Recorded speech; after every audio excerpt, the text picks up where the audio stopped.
Hello friends, स्वागत है आपका मीनू सिंह की क्लासेस में। मैं आपकी होस्ट एंड दोस्त मीनू सिंह लेकर आ गई हूँ एक नया टॉपिक नए वीडियो के साथ। ठीक है, आज हम देखेंगे झारखंड के कला एवं संस्कृति से रिलेटेड टॉपिक, जिसमें हम देखेंगे झारखंड के गीत, झारखंड के वाद्य यंत्र, झारखंड के चित्रकला, झारखंड के मेले, इन सब झारखंड के लोक नाट्य, इन सब सारी टॉपिक्स को डिटेल में हम आज चर्चा करेंगे। अगर आपको ये वीडियो पसंद आए तो वीडियो को लाइक कीजिए, कमेंट कीजिए अगर कुछ कमी लगे तो, और चैनल पर नए हैं तो चैनल को सब्सक्राइब कर लीजिए और सपोर्ट कीजिए। ठीक है, चलिए बढ़ते हैं आगे। सबसे पहला टॉपिक देखते हैं लोकगीत। लोकगीत क्या है, किसे हम लोकगीत कहते हैं? तो हम देखते हैं कि झारखंड में संस्कृति में संगीत का विशेष महत्व है। ठीक है, झारखंड के संस्कृति में संगीत का विशेष महत्व है। गीत को लोक संस्कृति में अभिव्यक्त का सशक्त माध्यम माना जाता है। गीत को सांस्कृतिक कार्यक्रमों में अभिव्यक्ति का सशक्त माध्यम माना जाता है। वो अपने व्यक्तित्व को प्रदर्शित करता है। ठीक है, लोक में प्रचलित, लोक से रचित और लोक में परिवेश। ठीक है, लोक में प्रचलित, जो लोक में प्रचलित पहले से चली आ रही है, लोक में रचित जो पुरानी रचनाएं हैं, और लोक के परिवेश जो पहले के परिवेश को हमें बताती है। ठीक है, उसी के आधार पर गीत को लोकगीत कहा जाता है। इसके द्वारा व्यक्ति अपने सुख दुख को बताता है, प्रेम घृणा को बताता है, शुभ अशुभ को बताता है, और आशा निराशा को भी अभिव्यक्त करता है। ठीक है, लोकगीत में क्या करता है व्यक्ति? तो अपने सुख दुख को व्यक्त करता है, प्रेम घृणा को अपने व्यक्त करता है, शुभ अशुभ का बातों को व्यक्त करता है, और आशा निराशा को भी दर्शाता है। ठीक है, तो लोकगीत के बारे में हम समझ गए कि जो लोक से प्रचलित, लोक में रचित और लोक के परिवेश में जो गीत गाए जाते हैं उसे लोकगीत कहते हैं। ठीक है, उसमें मुख्यतः आता है सुख दुख, प्रेम घृणा, शुभ अशुभ और आशा निराशा। ठीक है, इसको लोकगीत कहते हैं। अब झारखंड में प्रमुख जनजातियों में अलग अलग लोकगीत हैं, अलग अलग समय में अलग अलग लोकगीत का प्रचलन चला आ रहा है पीढ़ी दर पीढ़ी। तो उसी को हम देखेंगे और उसी से सवाल पूछे जाते हैं। तो चलिए देखते हैं सबसे पहले कौन कौन से लोकगीत हैं। तो यहाँ पर हम देखते हैं कि झूमर, झूमर एक लोकगीत है जो कि इसे तीज, करम, जितिया, सोहराय इत्यादि त्योहारों में गाया जाता है। झूमर लोकगीत को कब गाया जाता है? तो तीज, करम, जितिया, सोहराय जैसे तीज त्योहारों में गाया जाता है। ठीक है, उसके बाद है डोमकच। डोमकच लोकगीत को विवाह के अवसर पर गाया जाता है और स्त्रियों द्वारा ये गीत गाया जाता है। ठीक है, डोमकच लोकगीत को विवाह के अवसर पर गाया जाता है और स्त्रियों द्वारा गाया जाता है। आपको याद रहेगा, यहाँ पे सवाल यही पूछा जाता है कि इस गीत को कब गाया जाता है। जब मैं एमसीक्यू लाऊंगी तो आपको ये सारी बातें बिल्कुल क्लियर होती चली जाएंगी, इसलिए मैं बोल रही हूँ। अगर आप चैनल पर नए हैं तो चैनल को सब्सक्राइब कर लीजिए। अभी जेएसएससी सीजीएल आने से पहले आपका क्विक रिवीजन बेहतरीन ढंग से होने वाला है। ठीक है, तो डोमकच को हम समझ गए हैं कि डोमकच क्या है, तो वो लोकगीत है विवाह के अवसर पर गाया जाने वाला। और झूमर क्या है? तो तीज, करम, जितिया, सोहराय इत्यादि तीज त्योहारों में गाने वाला गीत है झूमर। ठीक है, डोमकच विवाह के अवसर पर गाया जाने वाला। क्लियर। अंगनई एक गीत है। अंगनई को पूर्वी क्षेत्रों में स्त्रियों द्वारा गाया जाता है। अंगना में 4 लोग 5 लोग स्त्रियां मिलकर बैठ जाती हैं और कोई शुभ कार्य में गाए जाए या अशुभ कोई गीत, मतलब दुख दर्द को व्यक्त करने वाला गीत गाए तो वो अंगनई गीत है। 4 लोग 5 लोग अंगना में बैठ गए। पहले घर गांव घर में जो घर हुआ करता था वो अंगना वाला होता था, तो उसी में गाए जाने वाला लोकगीत अंगनई कहा जाता है। और इसका प्रचलन पूर्वी क्षेत्रों में ज़्यादा है। ठीक है, अब तो उतना नहीं होगा, लेकिन पहले पूर्वी क्षेत्रों में इसका प्रचलन ज़्यादा था अंगनई गीत का, और ये स्त्रियों द्वारा गाए जाने वाला गीत है। ठीक है, समझ में आ गया? ये कुछ स्पेसिफिक फेस्टिवल ओकेज़न पे गाया जाने वाला गीत नहीं है, ये अंगना में बैठ के गाया जाने वाला गीत है, अंगनई गीत है। ठीक, उसके बाद है डडई धरा गीत। डडई धरा गीत क्या है? तो ये लोकगीत वर्षा ऋतु में देवस्थानों में गाया जाता है। डडई धरा लोकगीत वर्षा ऋतु में देवस्थानों में गाया जाता है। जैसे कि बरसात होती है, खेती वगैरह कर लेने के बाद कुछ लोगों को टाइम मिल जाता था तो वो अपना घर से मंदिर वगैरह कहीं पे देवस्थानों में चले गए, वहाँ पर गान बजान किए। क्योंकि खेती हो, धान की खेताई बुनाई होने के बाद उसमें कुछ काम रहता नहीं है जब तक उसकी ये ना हो, कटाई ना हो, क्योंकि नॉर्मली दूसरे खेतों बीजों में उसकी कुड़ाई होती है, उसकी छटाई होती है, उसके बहुत सारे काम रहते हैं। लेकिन जब बरसात के सीज़न में जो फसल होती है उसमें सिर्फ बुनाई होती है, उसके बाद कुछ समय के लिए रेस्ट रहता है। तो उसी रेस्ट के समय में डडई धरा गीत गाया जाता है देवस्थानों में, ठीक है। अब उसके बाद है झंझाइन गीत। झंझाइन गीत क्या है? तो लोकगीत है जो कि जन्म संस्कार के समय में स्त्रियां गाती हैं। झंझाइन गीत क्या है? इसको आप याद रख सकते हैं झुनझुना से। झंझाइन, बच्चों को हम झंझाइन, झालर या झुनझुना इस तरफ का गिफ्ट करते हैं। उनको खेलना भी पसंद है, जब साउंड आती है कानों में तो वो मस्त उछल उछल के खेलते हैं बच्चे। तो इसको आप इस तरह से भी समझ सकते हैं कि ये जन्म संस्कार के उपलक्ष्य में गाया जाने वाला गीत है। जैसे कि हमारे में छठी मनाई जाती है या बारहवीं बनाई जाती है, जो भी जिसके हिसाब से जो मनाई जाती होगी, उसमें स्त्रियां आकर एकजुट होकर और खुशहाली से ये गीत गाए जाने वाली गीत है झंझाइन गीत, ठीक है। जब बच्चा का जन्म हुआ उसके जन्म संस्कार में जब गीत गाया जाए तो वो झंझाइन गीत है, ठीक है। अब इसको याद रख सकते हैं। उसके बाद एक गीत है पावस गीत और उदासी। पावस और उदासी, पावस गीत है आपका बरसात ऋतु के शुरू होने के बाद गाया जाने वाला गीत। जैसे कि जब बहुत ज़्यादा गर्मी है, बहुत ज़्यादा मतलब इंसान बरसात की उम्मीद लगाए हुए है, निहार रहा है कि अब वर्षा होगी, अब वर्षा होगी, अब वर्षा होगी। उस समय जब पहली वर्षा होती है तो उसको उस खुशी को व्यक्त करने के लिए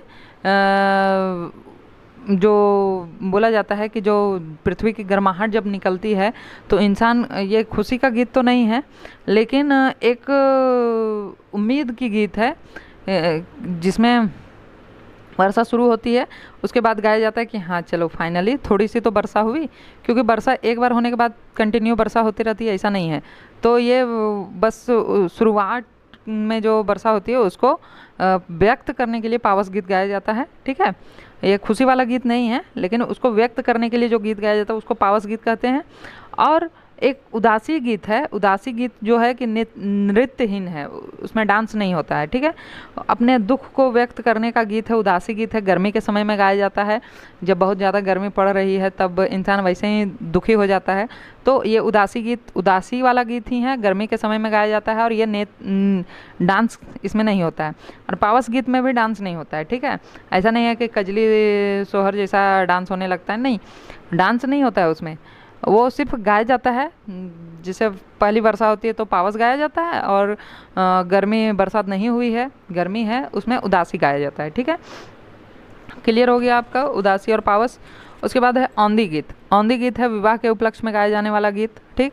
औंधी आपका डडई धरा नहीं, औंधी और डोमकच, औंधी और डोमकच विवाह के अवसर पर गाया जाने वाला गीत है। फिर कजली है। कजली आपको वर्षा ऋतु के दौरान गाया जाता है, और इसकी तीन प्रमुख धाराएं हैं। एक है मतलब कजली गीत के तीन प्रकार हैं, वो हैं झूला गीत, बारह मास और टुनमुनिया, ठीक है। ये प्रकार भी आप याद रखेंगे कजली में। कजली वर्षा ऋतु में गाया जाने वाला गीत है, और यह इसके तीन प्रकार हैं, झूला गीत, बारह मासा और टुनमुनिया, ठीक है। उसके बाद है प्रातःकाली। प्रातःकाली गीत जो कि सुबह के समय में गाया जाता है, या लोकगीत सुबह के समय में, भोर के समय में गाया जाने वाला गीत है। और एक है अधरतिया। अधरतिया को मध्य रात्रि में 12 बजे के बाद गाया जाने वाला गीत आप मान सकते हैं। अधरतिया नाम से ही पता चल रहा है कि आधी रात में गाया जाने वाला गीत है, ठीक है। ये कोई स्पेसिफिक ओकेज़न या पर्व त्यौहार पर गाने वाला गीत नहीं है। प्रातःकाली प्रातः में गाया जाता है, सुबह के समय में गाया जाता है। और अधरतिया आपका मध्यकालीन, मध्य रात्रि में गाया जाने वाला गीत है। बस सिंपल सी बात है। आपको मेरे ख्याल से लोकगीत के बारे में क्लियर हो गया होगा। अब हम लोग कुछ देख लेते हैं जनजातियों से रिलेटेड, जिनके लोकगीत जिन जनजातियों में बहुत ज़्यादा प्रचलित है, ठीक है। अब जनजातियों में जो लोकगीत प्रमुख तौर पर गाए जाते हैं वो उनमें देख लेते हैं। तो संथाल में एक गीत गाया जाता है दौड़ गीत। दौड़ गीत विवाह के संबंध में लोकगीत है, विवाह के समय गाया जाने वाला, उसको दौड़ गीत कहते हैं। फिर है एक वीर सेरेन। वीर सेरेन जंगल संबंधित लोकगीत है, जंगलों में कटाई या शिकार करने के लिए गए उस समय गाया जाने वाला वीर सेरेन है।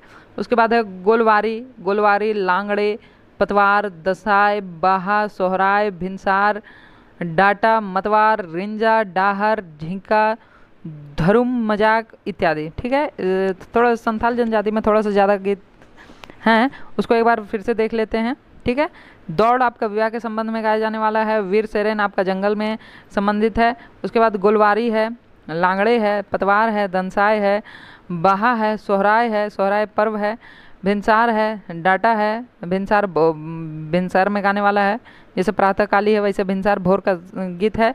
उसके बाद डाटा है, मतवार है, रिंजा है, डाहर है और झीका है, ध्रुव मजाक है। ठीक है, ध्रुव मजाक।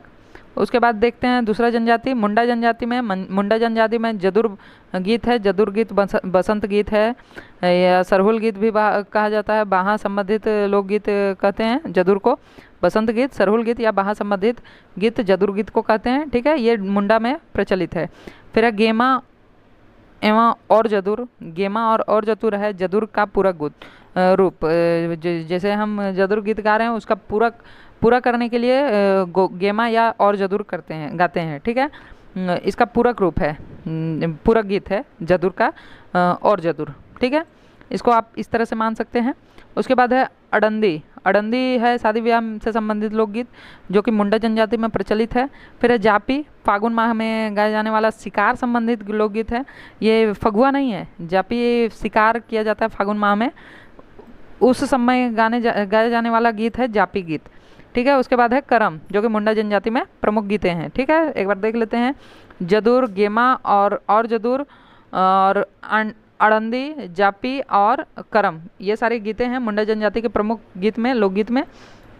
उसके बाद देख लेते हैं हो जनजाति का। तो हो जनजाति में हेरा है जो कि धान बुनाई के समय गाया जाता है गीत। उसके बाद बा है जो कि बसंत ऋतु का लोकगीत है। उसके बाद जोमनुमा है जो कि नया अन्न खाने के उपलक्ष्य में गाया जाने वाला गीत है। 3 गीत प्रमुख हैं हो जनजाति के। हेरा है धान बुनाई के समय, बा है बसंत ऋतु का गीत और जोमनुमा है नया अन्न खाने के संबंध में उपलक्ष्य में गाया जाने वाला गीत। ठीक है, आपको ये सारी बातें याद हो जानी चाहिए एक एक करके। उसके बाद है उरांव जनजाति में करम लोकगीत है जो कि जतरा के पश्चात गाया जाने वाला लोकगीत है। फिर जतरा है जो कि सरहुल के पश्चात गाया जाने वाला लोकगीत है। उसके बाद सरहुल है जो बसंत ऋतु के समय गाया जाने वाला लोकगीत है। और उसके बाद है माठा, जदुर, अषाढ़ी, धुरिया इत्यादि। ठीक है, कौन कौन से लोकगीत हैं? तो करम है जो कि जतरा के बाद गाया जाता है और जतरा है सरहुल के बाद गाया जाता है, और सरहुल है जो बसंत ऋतु में गाया जाता है, और मठा है, जदुर है, अषाढ़ी है, धुरिया है। ठीक है, ये सारे लोकगीत हैं जनजातियों से संबंधित। और अलग से लोकगीत थे उसको एक बार रिवाइज कर लेते हैं। झूमर है तीज त्यौहार में गाया जाने वाला, तीज, करम, जितिया, सोहराय में गाया जाने वाला। उसके बाद डोमकच विवाह के समय गाया जाने वाला। अंगनई गीत पूर्वी क्षेत्रों में प्रचलित है, स्त्रियों द्वारा गाया जाता है। डडई धरा गीत है बसंत ऋतु में वर्षा ऋतु में गाया जाने वाला, जो कि देवस्थान में गाया जाता है। झंझाइन गीत है वो जन्म संस्कार के समय गाया जाने वाला गीत है। उसके बाद पावस और उदासी है जो कि डांस नृत्यहीन गीत है, और वर्षा के बाद गाया जाता है उदासी गीत। ठीक है, उदासी गीत गर्मी के समय गाया जाता है, और पावस वर्षा शुरू होने के बाद गाया जाता है। आंडी गीत है विवाह से संबंधित। कजली है वर्षा ऋतु के संबंधित, और इसके 3 प्रकार हैं।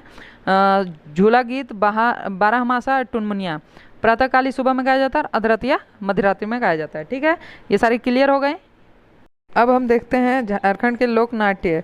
लोकनाट्य में हम अगर देखते हैं तो डोमकच एक लोकनाट्य है, फिर कीर्तनिया है, फिर समक चकेवा है, जट जाटिन है, और भगली बांकी है।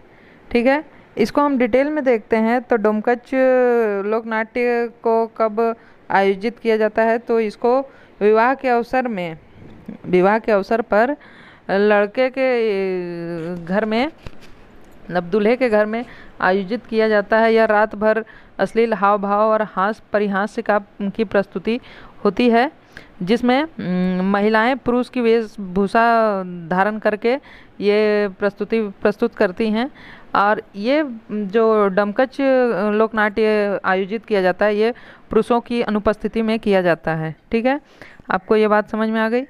डमकच में क्या किया जाता है? तो विवाह के अवसर पर रात भर ये प्रस्तुति की जाती है। अश्लील हाव भाव हास्य परिहास की प्रस्तुति होती है, जिसमें महिलाएं पुरुषों की अनुपस्थिति में पुरुषों का वेशभूषा धारण करके ये प्रस्तुति करती हैं।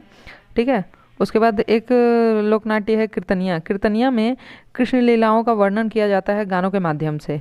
कीर्तनिया में जो हम देखते हैं कि हरे राम हरे कृष्ण की प्रस्तुति की जाती है, इसमें कृष्ण लीलाओं का वर्णन होता है गानों के माध्यम से। अपने गायन के हाव भाव से कृष्ण लीला का वर्णन किया जाता है। ठीक है, कीर्तनिया आप समझ गए। उसके बाद है समा चकेवा। समा चकेवा कार्तिक माह में आयोजित किया जाता है। शुक्ल पक्ष की सप्तमी से पूर्णवासी तक आयोजित होता है कार्तिक मास में। ठीक है, कार्तिक मास में शुक्ल पक्ष की सप्तमी से पूर्णवासी तक आयोजित की जाती है। इसमें भाई बहन के पवित्र प्रेम को प्रश्न उत्तर शैली में आयोजित किया जाता है, प्रस्तुति की जाती है। समा चकेवा में भाई बहन के पवित्र प्रेम को प्रश्नोत्तर शैली में प्रस्तुत किया जाता है। इसमें मिट्टी के पात्र निर्मित किए जाते हैं और बालिकाओं द्वारा अभिनय किया जाता है। बच्चियों, छोटी छोटी बच्चियों द्वारा यह अभिनय किया जाता है। ठीक है, इसमें सामूहिक गीतों द्वारा ये प्रश्नोत्तर शैली को प्रस्तुत किया जाता है। और ये आपका लोकनाट्य में नायक को चकेवा, खलनायक को चुगला या चुड़क, प्रमुख नायिका को समा, जो मुख्य भूमिका में नायिका होती हैं उसे समा, और समा के भाई को सांब कहते हैं। समा के भाई को क्या कहते हैं? तो सांब कहते हैं। ठीक है, ये समा चकेवा आपको समझ में आ गया। ये कार्तिक महीने के शुक्ल पक्ष की सप्तमी से पूर्णवासी तक आयोजित की जाती है। ठीक है, अब बढ़ते हैं आगे, देखते हैं जट जाटिन को। जट जाटिन को देखते हैं। यह लोक नाटक में प्रतिवर्ष सावन महीने से कार्तिक महीने तक आयोजित की जाती है जट जाटिन। इसके माध्यम से कुंवारी लड़कियों द्वारा अभिनय कर वैवाहिक जीवन को दर्शाया जाता है। जट जाटिन में यह कब आयोजित की जाती है? तो सावन महीने से कार्तिक महीने तक आयोजित की जाती है और इसके माध्यम से कुंवारी लड़कियां वैवाहिक जीवन को दर्शाती हैं अपने अभिनय के द्वारा। ठीक है, तो जट जाटिन में क्या होता है? तो ये प्रत्येक वर्ष सावन से कार्तिक महीने तक आयोजित की जाती है और इसमें कुमारी लड़कियां वैवाहिक जीवन को दर्शाती है अपने अभिनय से। ठीक है, उसके बाद है भकुली बाकी, भकुली बंका। भकुली बंका में क्या होता है? तो यह लोक नाटक आयोजित किया जाता है सेम जट जाटिन के जैसा सावन महीने से कार्तिक महीने तक। जैसे जट जाटिन को आयोजित किया जाता है उसी के साथ भगली बंका को भी आयोजित किया जाता है, जिसमें बंका पति और भगली पत्नी के वैवाहिक जीवन को दर्शाया जाता है। ठीक है, जट जाटिन में कुंवारी लड़कियां वैवाहिक जीवन को प्रदर्शित करती हैं अपने अभिनय के द्वारा, लेकिन भगली बंका में जट को बंका पति और भगली पत्नी के जीवन को दर्शाया जाता है। ठीक है, ये बातें आपको समझ में आ गई। दोनों ही सेम रिलेटेड है, जट जाटिन और भगली बंका दोनों ही वैवाहिक जीवन को अभिनय के द्वारा प्रदर्शित किया जाता है। ठीक है, और दोनों ही सावन महीने से लेकर कार्तिक महीने तक आयोजित की जाती है। ठीक है, बढ़ते हैं आगे। तो यहाँ पर कुछ लोक नाट्य संस्थाएं भी हैं झारखंड में, जैसे कि रांची में बिरसा कला केंद्र है, हटिया में सेंगेल है, बुंडू में आयम है, देशप्रिया है, उलगुलान है, वंसुधरा आर्ट है, सार्थक रंगायन है। इस तरह करके बहुत सारे नाटक संस्थान हैं। और खूंटी में है जो हाथू नाटक मंच, बोकारो में है बोकारो कला केंद्र, छंद रूप, एमेच्योर आर्टिस्ट एसोसिएशन, धनबाद में है कला निकेतन अंकुर आदि इत्यादि धनबाद में है। गिरिडीह में है रंगालय, तेतास नाट्य समूह, युवा रंगमंच और त्रिमूर्ति। हजारीबाग में है सम्राट और नाट्यांचल इत्यादि। मेदिनीनगर में है मेलोडी। ठीक है, मेदिनीनगर के डाल्टनगंज में है मेलोडी। घाटशिला में है मादल और चक्रधरपुर में है युवा सांस्कृतिक मंच।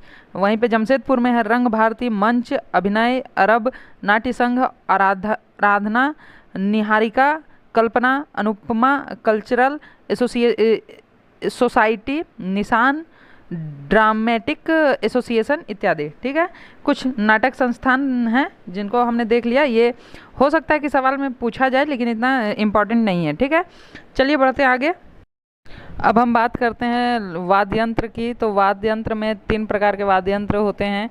एक तंतु वाद्य यंत्र है, ठीक है, जिसमें तारों का कंपन द्वारा बजाया जाता है तंतु वाद्य यंत्र को। उसके बाद है सुषिर वाद्य यंत्र, जो कि फूंक कर बजाया जाने वाला वाद्य यंत्र है। आप आगे देखिएगा, अच्छे से समझ पाइएगा उसको। उसके बाद है सुषिर वाद्य यंत्र के बाद है ताल वाद्य यंत्र, जिसे लकड़ी के ढांचा पर चमड़ा मारकर निर्मित किया जाता है, उसे पीट कर बजाया जाता है ताल वाद्य यंत्र को। ये दो प्रकार का होता है। पहला तो लकड़ी के ढांचे पर चमड़ा मढ़कर निर्मित किया जाता है, और दूसरा है कि कांसा से निर्मित वाद्य यंत्र होता है, जिसको भी पीट के बजाया जाता है, ठीक है। तो एक एक करके हम पूरा डिटेल देखते हैं। तंतु वाद्य यंत्र में सवाल आपका यहीं से बनेगा कि कौन सा ये वाद्य यंत्र है, किस श्रेणी में आता है, ठीक है। तीन प्रकार के वाद्य यंत्र होते हैं, तंतु वाद्य यंत्र, सुषिर वाद्य यंत्र, ताल वाद्य यंत्र, ठीक है। तो तंतु वाद्य यंत्र में कौन कौन से आते हैं? तो एक तारा आता है, केंद्रा आता है, बनम या बनाम आता है, बुअंग या भुआंग आता है, टुइला या टोहिला आता है, ठीक है, टुइला या टोहिला। बेसिकली चार प्रकार के ये वाद्य यंत्र हैं, ये रिपीट हैं। एक तारा केंद्रा अलग हैं, ठीक है, अलग अलग हैं, एक तारा और केंद्रा। बनम आप बनाम एक ही हैं, बुआंग या भुआंग एक ही हैं, अलग अलग तरीके से बोला जाता है। टुइला या टोहिला एक ही हैं, अलग अलग तरीके से बोला जाता है, ठीक है। तो एक एक करके देख लेते हैं। एक तारा क्या है? तो इसका निर्माण जो होता है ना, लौकी से किया जाता है, और उस पर एक तार मढ़ा जाता है, ठीक है। लौकी को आधा काट कर उसके खोपड़ी को चमड़ा मढ़कर उस पर एक तार मढ़ा जाता है, उसको एक तारा कहते हैं, ठीक है। और ये बेसिकली साधु संत अपने भक्ति संगीत के लिए बजाते हैं। आप देखते होंगे साधु संत जो आते हैं, कभी आपसे कुछ मांगने के लिए आते हैं, तो वो यही एक तारा को ही बजाते हैं, ठीक है। तो ये साधु संत बेसिकली बजाते हैं, ठीक है। और ये एक तार को स्पर्श करने से ध्वनि आती है, ठीक है।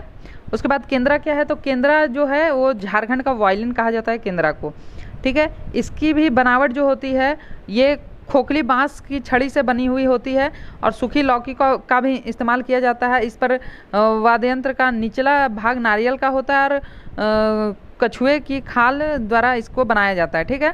कैसे कैसे बनाया जाता है? तो लौकी का इस्तेमाल इसमें भी होता है, खोखले बांस की छड़ी इसमें होती है। उसके बाद नारियल का खोपड़ी इसका निचला हिस्सा में होता है केंद्रा के, और कछुए की खाल भी इसमें इस्तेमाल किया जाता है। इसमें तीन तार होते हैं मध्य में, ठीक है। जैसे एक तारा में एक ही तार होता है, लेकिन केंद्रा में तीन तार होता है। और इसका बेसिकली सवाल यहाँ से बनता है कि झारखंड का वायलिन किसे कहा जाता है? तो आप ध्यान में रखिएगा कि झारखंड की वायलिन किसे कहा जाता है? तो केंद्रा को कहा जाता है। झारखंड की वायलिन केंद्रा को कहा जाता है। इसमें तीन तार होते हैं। और ये कौन से वाद्य यंत्र है? तो तंतु वाद्य यंत्र है, ठीक है। जिसमें भी तार लगे हुए हैं, जो भी तारों के कंपन से बजते हैं, उसे तंतु वाद्य यंत्र कहते हैं, ठीक है। अब देखते हैं भुअंग या भुआंग, ठीक है। यह संथाल जनजाति में के द्वारा प्रयुक्त वाद्य यंत्र है। इसका भुआंग का इस्तेमाल संथाल जनजाति में किया जाता है। इसका भी प्रयोग, इसके बनावट में भी लौकी का प्रयोग किया जाता है, जिसका इस्तेमाल नृत्य और संगीत के लिए किया जाता है। ये भुआंग का इस्तेमाल, इसका स्वर का इस्तेमाल नृत्य संगीत के लिए किया जाता है। और यह धनुष कंटार के समान ध्वनि निकलती है। इसमें बुआंग निकलता है, धनुष कंटार के समान इसमें ध्वनि बुआंग निकलता है, इसीलिए इसका नाम बुआंग है, भुआंग या बुआंग, ठीक है। ये इसका यूज़ बेसिकली कौन करते हैं? तो संथाल जनजाति में इसका इस्तेमाल किया जाता है ज़्यादातर, ठीक है। उसके बाद है बनम या बनाम। बनाम भी संथाल जनजाति द्वारा प्रयुक्त होने वाला वाद्य यंत्र है। इसका निर्माण नारियल को काट कर किया जाता है, और गिरगिट प्रजाति एक गिरगिट प्रजाति है, गोह का चमड़ा लगाकर इसका निर्माण किया जाता है। गोह जो कि गिरगिट प्रजाति है, उसका चमड़ा लगाकर इसका निर्माण किया जाता है। इसके तार में कमानी रगड़ने से मोटी ध्वनि निकलती है, ठीक है। इसके तार में कमानी रगड़ने से मोटी ध्वनि निकलती है। इसे बनाम की संज्ञा दी गई है, ठीक है। यह वायलिन के समान बजती होती है, इसके लिए इसे बनाम की संज्ञा दी गई है, ठीक है। बात समझ में आ गई? बनाम का क्या इस्तेमाल है? तो संथाल जनजाति में इसका इस्तेमाल है, और इसके बनावट नारियल को काट कर किया जाता है। और एक गोह गिरगिट है, गिरगिट की प्रजाति है गोह, उसके चमड़े का इस्तेमाल इसके बनावट में किया जाता है। और इसमें तार को कमानी से रगड़ने से इसकी ध्वनि निकलती है, और इसको वायलिन की समान ध्वनि आती है, इसीलिए इसको बनाम की संज्ञा दी गई है। ठीक है। अब टोहिला या टुइला, टोहिला या टुइला क्या है? तो टोहिला एक वाद्य यंत्र है जो कि तंतु वाद्य यंत्र का ही हिस्सा है। यह वाद्य यंत्र कोमल स्वर निकालता है। इसके कारण इसकी जो बजाने की प्रक्रिया है वो जटिल है। जटिल होने के कारण इसके वादक विलुप्त होते जा रहे हैं। इसका टोहिला वाद्य यंत्र को अन्य वाद्य यंत्रों के साथ नहीं बजाया जाता है, क्योंकि इसका आवाज़ बहुत कोमल है, बहुत मीठा स्वर है। इसके कारण इसकी जो संगत होती है वो गीतों के साथ इसकी संगत की जाती है। इसे टुइला की संज्ञा दी गई है। टोहिला टुइला एक ही है। टुइला की संज्ञा दी गई है टोहिला वाद्य यंत्र को। ठीक है, ये बातें आप समझ गए। उसके बाद एक सारंगी है। सारंगी जो कि तंतु वाद्य यंत्र के अलावा सारंगी भी एक वाद्य यंत्र है। तंतु वाद्य यंत्र में आपने देख लिया कौन कौन सा है। सारंगी है जिसकी बनावट बनम या बनाम जैसी है। ठीक है, लेकिन इसकी जो ऊपरी जो हिस्सा है वो बनम से अधिक चौड़ा है। ठीक है, तो इसे बनम के कैटेगरी में भी नहीं रख सकते। इसके आधार को गोद में और ऊपरी हिस्से को कंधे में रखकर बजाया जाता है। यह वजन में भी होता है। इसके स्वर का नियंत्रण उंगलियों के नाखूनों के तारों पर आगे पीछे रखकर किया जाता है। ठीक है, इसका स्वर मैनेज कैसे किया जाता है? तो उंगलियों के नाखूनों से।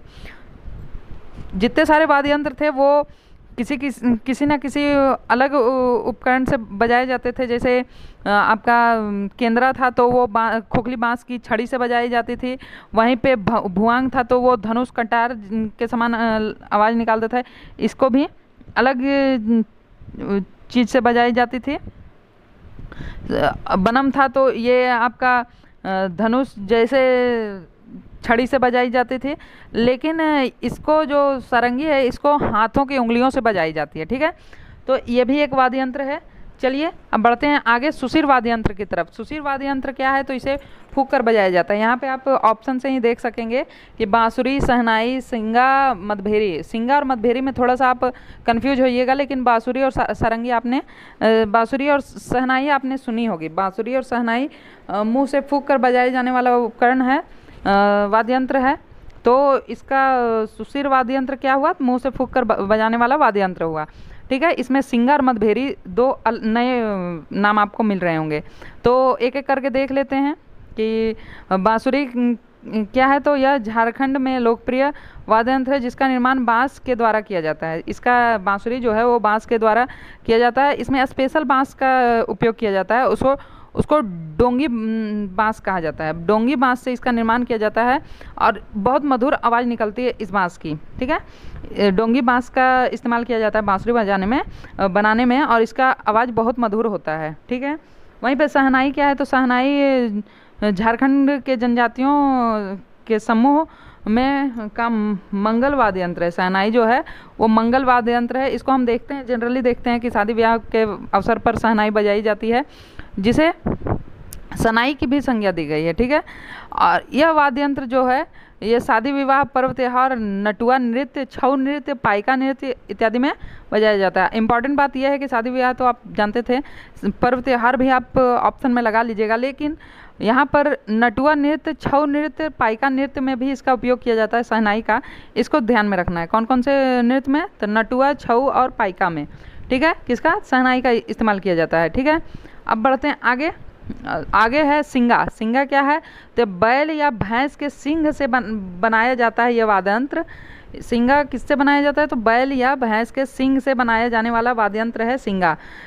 पशुओं के शिकार और छऊ नृत्य के दौरान इस वाद्य यंत्र का प्रयोग किया जाता है। ठीक है, जब पशुओं का शिकार किया जाता था, अभी तो उतना नहीं किया जाता, लेकिन जब पहले किया जाता था तो उस समय पशुओं के शिकार के समय में और छऊ नृत्य के समय में भी किया जाता था, क्योंकि छऊ नृत्य भी एक युद्ध शैली का नृत्य है, तो इसीलिए इस नृत्य में भी इसका सिंगा का उपयोग किया जाता था। ठीक है, वाद्य यंत्र का प्रयोग सामान्यतः किया जाता था इन दोनों चीज़ों में। अब इसके सिंगा के नुकीले सिरे में छिद्र से फूंक मारकर बजाया जाता है। ठीक ठीक है। सिंगा का जो देखते हैं कि भैंस या गाय के सींग, बैल के सींग को आप देखते होंगे कि उसके जब सिर पे थोड़ा सा मोटा बनावट होता था और उसके ऊपर पतला सुरंग जैसा बनते जाता था, नाखून जैसा। तो यहाँ पर बताया वही जा रहा है कि इसको बजाने का जो तरीका है वो सींग के नुकीले भाग को छेद करके बजाया जाता है। सिंगा को सींग के नुकीले भाग को छेद करके बजाया जाता है और यह शिकार में और छऊ नृत्य में उपयोग किया जाने वाला वाद्य यंत्र है, ठीक है। उसके बाद है मदन भेरी। मदन भेरी क्या है? तो यह लकड़ी की नली के अगले हिस्से में पीतल की नली जोड़कर बनाया जाता है। मदन भेरी लकड़ी की नली बनाई जाती है, उसके अगले हिस्से में पीतल की नली बनाकर जोड़कर इसको बनाया जाता है मदन भेरी, ठीक है। यह सहायक वाद्य यंत्र है, ठीक है। यह सिंगल यूज नहीं किया जाता है कहीं पे भी, मदन भेरी को अकेले यूज नहीं किया जाता है, यह सहायक है, किसी न किसी वाद्य यंत्र की सहायक श्रेणी में ये आता है, सपोर्टिंग में यूज़ किया जाता है। तो किसके किसके में आता है? तो बांसुरी के सहायक में आता है, शहनाई के सहायक में आता है, ढोल के सहायक में आता है। मतलब बांसुरी बज रही है तो मदन भेरी बजा सकते हैं, शहनाई के साथ बजा सकते हैं, ढोल के साथ बजा सकते हैं। इस तरह का ये वाद्य यंत्र है, ठीक है। आपको ये बातें समझ में आ गई होगी।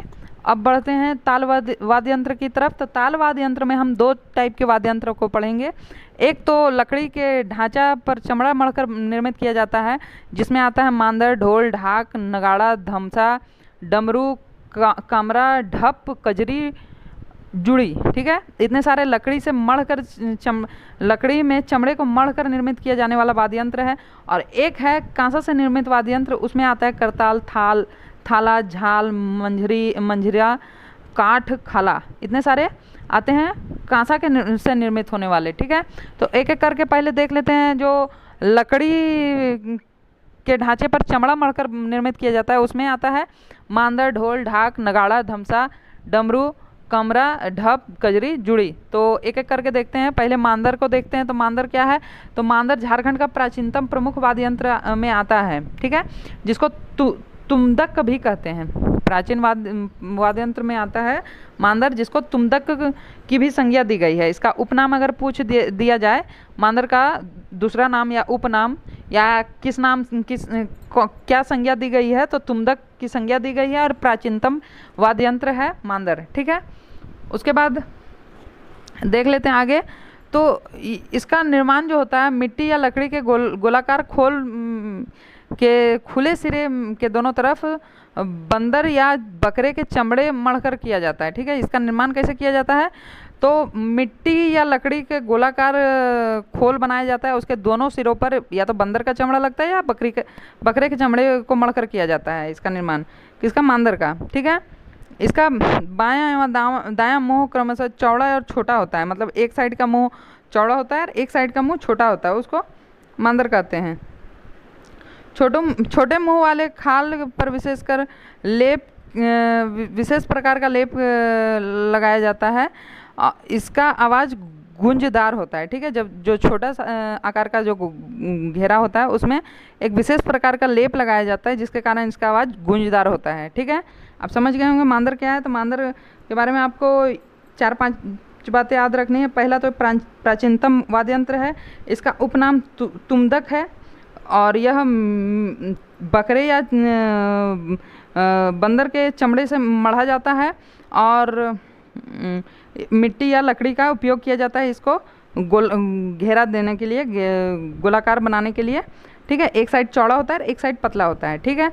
अब बढ़ते हैं ढोल की तरफ। तो ढोल क्या है? तो यह प्राचीनतम वाद्य यंत्र ये भी हैं, ढोल भी हैं। और इसको अब हम देखते हैं झारखंड के प्रमुख मेले। झारखंड के प्रमुख मेलों में बहुत सारे मेले हैं, जिसमें पहला है नवमी डोल मेला। नवमी डोल मेला कब मनाया जाता है, कैसे मनाया जाता है? तो यह राधा कृष्ण की मूर्तियों को डोली में झुलाकर पूजा किया जाता है। राधा कृष्ण की मूर्तियों को डोली में झुलाकर पूजा किया जाता है। इस मेले का आयोजन प्रतिवर्ष होली के ठीक 9 दिनों के पश्चात किया जाता है, ठीक है। 9 दिनों के पश्चात किया जाता है होली के प्रत्येक वर्ष, ठीक है। और ये इसमें आदिवासी संस्कृति और परंपराओं का प्रदर्शन किया जाता है। और यह कब मनाया जाता है, तो यह चैत माह के कृष्ण पक्ष की नवमी को, चैत माह के कृष्ण पक्ष के नवमी को नवमी डोल मेला मनाया जाता है। और ये कहाँ आयोजित होता है, तो टाटी सिलवे में, रांची में आयोजित होता है नवमी डोल मेला। ठीक है। उसके बाद है बिंदु धाम मेला। बिंदु धाम मेला कहाँ है, तो बिंदु धाम मेला आयोजित होता है बिंदु धाम शक्तिपीठ साहिबगंज में। बिंदु धाम मेला बिंदु धाम शक्तिपीठ साहिबगंज में आयोजित होता है। और यह कब होता है, तो चैत माह के शुक्ल पक्ष की नवमी से पूर्णिमा तक, चैत माह के शुक्ल पक्ष से शुक्ल पक्ष की नवमी से पूर्णिमा तक, मतलब 9वें दिन से 15वें दिन तक ये आयोजित होता है। ठीक है, पूर्णिमा तक। उसके बाद है मंडा मेला। मंडा मेला कहाँ आयोजित होता है, तो ये रांची, रामगढ़, हजारीबाग, बोकारो के आसपास के गांव में आयोजित होता है। और यह कब से कब होता है, तो वैशाख, जेठ और आषाढ़ के माह में आयोजित होता है मंडा मेला। मंडा मेला के बारे में अगर हम और जानें, तो यह भगवान शिव की उपासना कर श्रद्धालु आग पर नंगे पांव चलकर अपनी आस्था का प्रदर्शन करते हैं। ठीक है। मंडा मेला में शिव जी की उपासना कर जो श्रद्धालु होते हैं वो आग पर नंगे पांव चलकर अपनी उपासना का प्रदर्शन करते हैं, आस्था का प्रदर्शन करते हैं। और जिस रात को आग पर चला जाता है उसे जागरण कहा जाता है। ठीक है। जिस रात को श्रद्धालु आग पर चलते हैं उसे जागरण कहते हैं। और उसके अगले दिन सुबह मंडा मेला का आयोजन किया जाता है। रात में आग पर चलते हैं, उसके बाद मंडा मेला का आयोजन होता है। मंडा पूजा में शिव जी का उपासना कर श्रद्धालु आग पर चलते हैं नंगे पांव। और जिस रात को आग पर चलते हैं उस रात को जागरण कहते हैं। और उसके अगले सुबह में मंडा मेला का आयोजन होता है। ठीक है। कहाँ पे, तो यह रांची, रामगढ़, हजारीबाग, बोकारो के आसपास के गांव में होता है। और यह वैशाख, जेठ, आषाढ़ के महीने में नॉर्मली आयोजित किया जाता है। ठीक है। उसके बाद है रथ यात्रा मेला। रथ यात्रा मेला कहाँ होता है, तो जगन्नाथपुरी, रांची में। अभी रथ द्वितीया में रथ यात्रा का आयोजन किया गया जगन्नाथपुरी, रांची में। यह आषाढ़ माह के का शुक्ल पक्ष की द्वितीया से एकादशी तक चलता है। ये 9 दिन का मेला रहता है। आषाढ़ के शुक्ल पक्ष की द्वितीया से एकादशी तक आयोजित किया जाता है जगन्नाथ मेला, रथ यात्रा मेला जगन्नाथपुरी, रांची में। और इसको अगर हम डिटेल में देखते हैं तो रथ यात्रा के अवसर पर आयोजित किया जाता है इस मेला का जगन्नाथपुर मंदिर, रांची के निकट रथ यात्रा के उद्देश्य से मौसी बाड़ी का निर्माण किया गया है। रांची के निकट रथ यात्रा के उद्देश्य से मौसी बाड़ी का निर्माण किया गया है, जहां पर भगवान जगन्नाथ, कृष्ण और उनके भाई बलराम और बहन सुभद्रा की प्रतिमाओं को रथ यात्रा के दौरान विशाल रथ से जुलूस के माध्यम से मौसी बाड़ी तक ले जाया जाता है और 9 दिन तक रखा जाता है मौसी बाड़ी में। ठीक है। रांची जगन्नाथपुरी से 9 दिन के लिए रथ पर सजाकर भगवान श्री कृष्ण को जगन्नाथ के रूप में, भाई बलराम को और बहन सुभद्रा को ले जाया जाता है मौसी बाड़ी में। और वहाँ पर 9 दिन के लिए रखा जाता है और इससे ही रथ यात्रा के नाम से जाना जाता है। इसके पश्चात रथ की वापस यात्रा एकादशी को होती है और जिसे घूरती रथ यात्रा के नाम से जाना जाता है। ठीक है। रथ कृष्ण पक्ष की द्वितीया को रथ मौसी बाड़ी ले जाया जाता है धूमधाम से। और उसके बाद उसकी वापसी एकादशी के दिन होता है, जिसे रथ वापसी के नाम से घूरती रथ यात्रा के नाम से जाना जाता है। ठीक है। उसके बाद है श्रावणी मेला। श्रावणी मेला बैद्यनाथ धाम, देवघर में लगाया जाता है और यह पूरे 1 महीने के लिए श्रावण माह में यह मेला आयोजित होता है। यहाँ पे ढेर सारे श्रद्धालु अपनी श्रद्धा और भक्ति दिखाने के लिए जाते हैं। ठीक है, कांवड़ लेके। उसके बाद है नरसिंह स्थान मेला। नरसिंह स्थान मेला हजारीबाग में है और इसका आयोजन होता है कार्तिक माह की पूर्णिमा को। नरसिंह स्थान मेला का आयोजन होता है कार्तिक माह की पूर्णिमा को। और यहाँ पर सामान्यतः हजारीबाग शहरी मेला है, ये हजारीबाग में मेला लगाया जाता है और नरसिंह स्थान हजारीबाग में ही है। ठीक है। उसके बाद है राम रेखा धाम मेला। राम रेखा धाम मेला जो कि सिमडेगा में आयोजित होता है और ये कार्तिक माह की पूर्णिमा से 3 दिन तक लगता है। ठीक है। कार्तिक माह की पूर्णिमा से 3 दिन तक लगता है। राम रेखा धाम मेला। ठीक है। राम रेखा धाम मेला 3 दिन तक लगता है। कार्तिक माह के पूर्णवासी से 3 दिन तक लगता है यह मेला। ठीक है। उसके बाद है बुढ़ई मेला। बुढ़ई मेला बुढ़ई ग्राम देवघर में लगाया जाता है। श्रावणी मेला बुढ़ई मेला देवघर में ही लगता है। ठीक है। श्रावणी मेला वैद्यनाथ धाम में लगता है और बुढ़ई मेला बुढ़ई ग्राम में लगता है देवघर में। कब लगता है? तो अघन माह के शुक्ल पक्ष की पंचमी को, अघन माह के शुक्ल पक्ष की पंचमी को बुढ़ई मेला लगाया जाता है। ठीक है। और बुढ़ई मेला में देवघर के अंतर्गत पर्व के पश्चात बुढ़ई मेला स्थित बुढ़ेश्वरी मंदिर में 3 से 5 दिनों तक पूजा अर्चना किया जाता है। ठीक है, यह मेला बुढ़ई ग्राम में लगाया जाता है और यह नवान पर्व के पश्चात, नवान पर्व के बाद बुढ़ई पहाड़ पर स्थित बुढ़ेश्वरी मंदिर में 3 से 5 दिन तक पूजा किया जाता है बुढ़ई मेला में। ठीक है, बुढ़ई पहाड़ पर स्थित बुढ़ेश्वरी मंदिर में 3 से 5 दिन तक पूजा किया जाता है। ठीक है, बुढ़ई मेला के बारे में आप समझ गए। उसके बाद है हथिया पत्थर मेला। हथिया पत्थर मेला फुसरो बोकारो में आयोजित किया जाता है और यह मकर संक्रांति के दिन आयोजित होता है, माघ माह के कृष्ण पक्ष को। ठीक है, जिस दिन मकर संक्रांति होता है उसी दिन हथिया पत्थर मेला आयोजित होता है फुसरो में।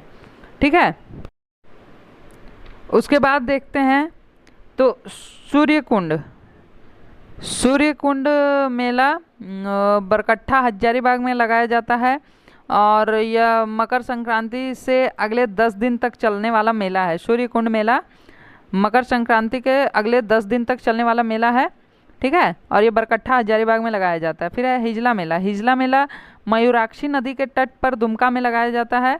हिजला मेला से सवाल आया हुआ है तो आप लोग ध्यान में रखिएगा। मयूराक्षी नदी के तट पर दुमका में लगाया जाता है और वसंत ऋतु में फागुन में लगाया जाता है। वसंत ऋतु में फागुन में यह लगाया जाता है। ठीक है, इसके बारे में अगर ज़्यादा जानकारी लें तो दुमका का शुभारंभ संथाल परगना के तत्कालीन उपायुक्त कास्टेयर्स द्वारा हिजला मेला का आयोजन किया गया था 3 फरवरी 1890 में। ठीक है, हिजला मेला का आयोजन दुमका में कास्टेयर्स द्वारा 3 फरवरी 1890 में आयोजित किया गया था, जो कि संथाल परगना के तत्कालीन उपायुक्त थे।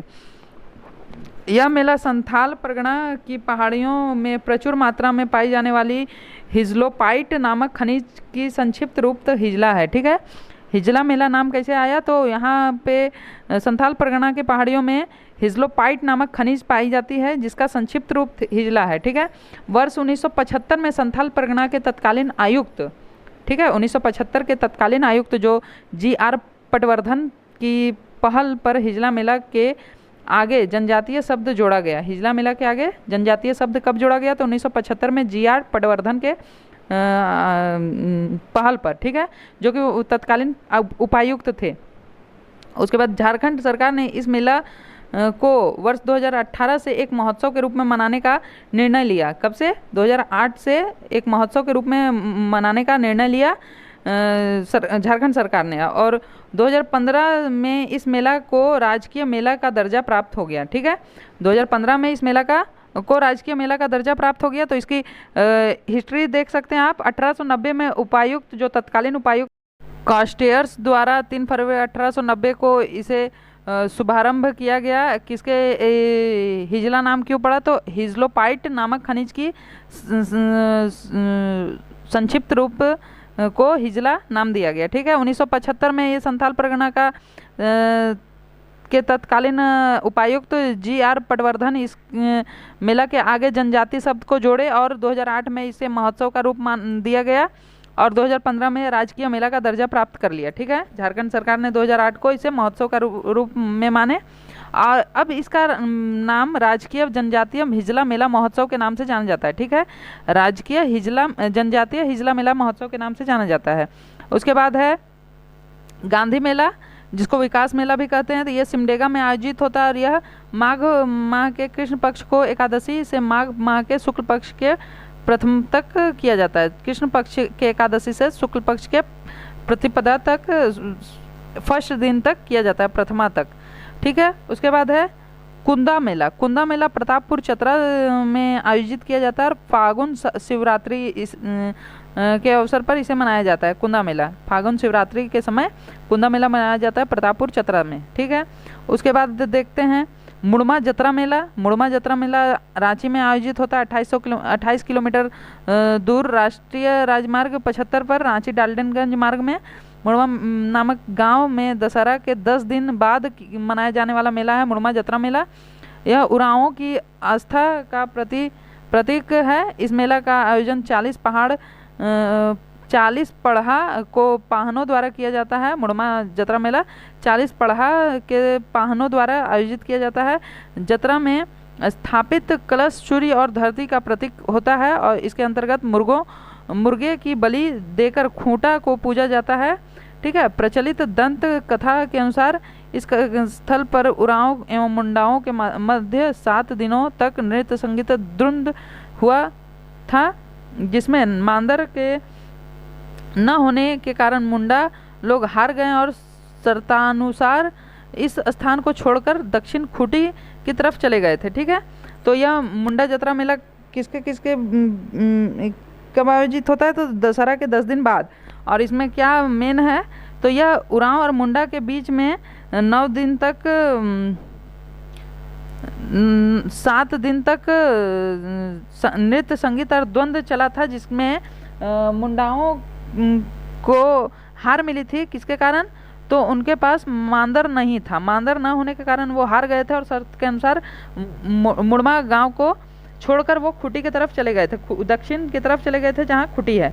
ठीक है, दर्शकों का सबसे आकर्षक केंद्र होता है रंपा चंपा नामक प्रतीक चिन्ह। रंपा चंपा नामक प्रतीक चिन्ह आकर्षक होता है और 30 फीट लंबी बलि को केवल एक व्यक्ति कंधे पर 30 फीट लंबी बल्ली को केवल एक व्यक्ति कंधे पर टिकाकर काम करता है। ठीक है, मुड़मा जतरा मेला क्या है समझ गए आप।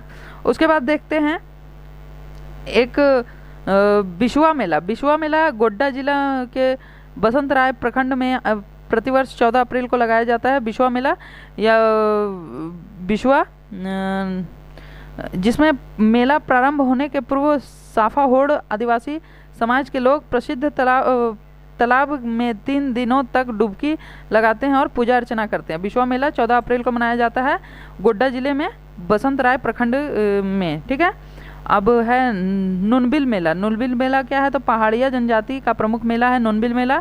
इसका आयोजन दुमका जिले में केंद्र घाटा गांव के निकट नुनबिल नदी के तट पर प्रत्येक वर्ष मकर संक्रांति के अवसर पर मनाया जाता है और यह 1 सप्ताह तक चलने वाला मेला है नुनबिल मेला। ठीक है, नुनबिल नदी के तट पर मनाया जाने वाला ही मेला है नुनबिल मेला, जो कि पहाड़िया जनजाति द्वारा मनाया जाता है। ठीक है, और दुमका जिले में आयोजित होता है और मकर संक्रांति के अवसर पर 7 दिन तक यह मेला चलता है। नुनबिल नदी के गर्म कुंड में स्नान कर नदी के तट पर नुन बूढ़ी देवी के पिंड पर नमक तथा बतासा चढ़ाकर पूजा किया जाता है। ठीक है, नुनबिल मेला क्या है समझ गए। नुनबिल नदी के तट पर गर्म कुंड में स्नान करके नदी के तट पर नुन बूढ़ी देवी की पिंड पर नमक और बतासा चढ़ाकर पूजा किया जाता है। ठीक है, अब है लंगटा मेला। लंगटा बाबा मेला यह गिरिडीह से करीब 40 किलोमीटर दूर खड़गडीहा नामक स्थान पर पौष पूर्णिमा के दिन प्रत्येक वर्ष आयोजित किया जाता है। ठीक है, कहाँ पे? गिरिडीह में। गिरिडीह से 40 किलोमीटर दूर खड़गडीहा नामक स्थान पर पौष पूर्णिमा के दिन में प्रत्येक वर्ष आयोजित किया जाता है। लंगटा बाबा नामक सिद्ध पुरुष की समाधि इसी स्थल पर है। ठीक है ना, लंगटा बाबा नामक सिद्ध पुरुष की समाधि खड़गडीहा नामक स्थान पर ही है। बाबा को झारखंड की सांझी संस्कृति का प्रतीक माना जाता है। एक मान्यता के अनुसार बाबा द्वारा सर्दी गर्मी बरसात में एक ही वस्त्र समाधि स्थल पर हिंदू लोग पूजा अर्चना करते हैं, तो वहीं दूसरी ओर मुस्लिम समुदाय द्वारा उनकी मज़ार पर चादर चढ़ाकर फातिहा पढ़ते हैं। ठीक है, लंगटा बाबा मेला हिंदू भी मनाते हैं और मुसलमान भी मनाते हैं। हिंदू एक ही वस्त्र पहनकर ठंडा गर्मी बरसात तीनों सीजन में पूजा अर्चना करते हैं, वहीं पर मुसलमान इनके मज़ार पर चादर चढ़ाते हैं। ठीक है, और फातिहा पढ़ते हैं। उसके बाद है करमदाहा मेला। करमदाहा मेला का आयोजन जामताड़ा जिले में होता है, जो कि नारायणपुर के करमदाहा नामक स्थान पर मकर संक्रांति के अवसर पर प्रत्येक वर्ष बाबा दुखहरण भगवान शिव के नाम पर मंदिर परिसर में किया जाता है। दुखहरण मंदिर में किया जाता है, भगवान शिव की मंदिर है। इस मेला का आयोजन 15 दिनों तक किया जाता है।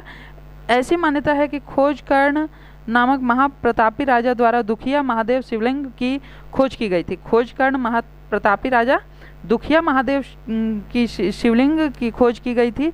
कालांतर में यह स्थान करमदाहा की जगह करमदाहा पुकारा जाने लगा। करमदाहा की जगह करमदाहा पुकारा जाने लगा है। ठीक है, इसको पहले करमदाहा बोलते थे, अब करमदाहा पुकारने लगे हैं। जनश्रुति के अनुसार इस मेले का आयोजन 17वीं सदी के मध्य से किया जाता है। ठीक है, इस मेले का आयोजन कब से किया जाता है? तो पता चलता है कि यह 17वीं सदी के मध्य बीच से किया जा रहा है करमदाहा मेला का आयोजन। ठीक है, यह भी मकर संक्रांति में आयोजित होता है। उसके बाद है एक इंदो जत्रा मेला। इंदो जत्रा मेला कहाँ पे होता है? तो नागवंशी शासक में सुत्याम्बेगढ़ में हुआ था। इसका प्रारंभ सुत्याम्बेगढ़ में हुआ था नागवंशी शासन काल में। और महाराजा मदरा मुंडा को पारंपरिक रीति रिवाज से इस मेला को लगाने का श्रेय जाता है। मदरा मुंडा ही इंदो जत्रा मेला का श्रेय जाता है रीति रिवाज से मेला लगाने का। इस मेले के एक मेला है माघी पूर्णिमा मेला, जो कि साहिबगंज में आयोजित किया जाता है राजमहल से गुजरती गंगा नदी के तट पर। और दूसरा है निमझर मेला, जो कि गोड्डा में आयोजित किया जाता है पोड़ैया हाट प्रखंड में के निमझर नामक गांव में। ठीक है, ये वीडियो काफ़ी लंबा हो रहा है। ठीक है, तो इसको यहीं पे समाप्त करते हैं। और आई होप आप को जो समझाया गया, जितने भी टॉपिक्स पढ़ाए गए हैं उसमें बातें क्लियर हो गई होंगी। और नेक्स्ट जो सीरीज़ मेरा आने वाला है वो एमसीक्यू पर आने वाला है। Previous year MCQ, new MCQs generate किया जाएगा, बनाया जाएगा झारखंड जीके का। और करंट अफेयर्स का भी एमसीक्यू सीरीज़ ही आने वाला है अब। तो वीडियो पर जितने लोग भी नए हैं वो चैनल को सब्सक्राइब कर लीजिए। ठीक है, वीडियो पसंद आती है तो लाइक कर लीजिए, शेयर कीजिए, कमेंट कीजिए। ठीक है, और चलिए मिलते हैं नेक्स्ट टॉपिक में। तब तक के लिए जय हिंद। ठीक है।